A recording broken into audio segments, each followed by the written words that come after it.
Real estate explained in 2 minutes for beginners. Real estate often sounds complicated at first, but at its core, it is simply about how people live, build, and invest. Once you understand the basics, everything starts to make sense. Let me break it down in a clear and simple way. Real estate includes any property that you can own or rent. This includes pieces of land, homes, buildings, and commercial spaces. Everything you see around a city, from a small house to a giant mall, is part of the real estate world. There are two main categories. The first is residential, which includes homes, condos, and apartments. The second is commercial, which includes places used for business.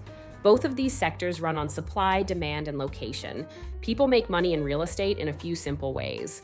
One option is to buy property and sell it later for profit. Another is to rent it out for steady income. Some investors develop land or renovate old buildings to increase their value. Each strategy works differently, but all of them rely on understanding the market. Property is powerful because it usually appreciates over time. As cities grow, land becomes more valuable. That is why many investors love real estate. A single smart purchase can grow steadily for decades.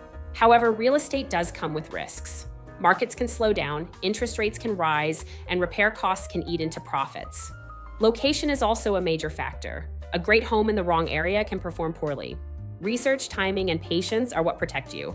Real estate is not about gambling or guessing. It is about strategy, planning, and understanding the numbers. Once you learn how it works, you realize why so many people use it to build long-term wealth. It is one of the strongest tools for financial stability when used the right way.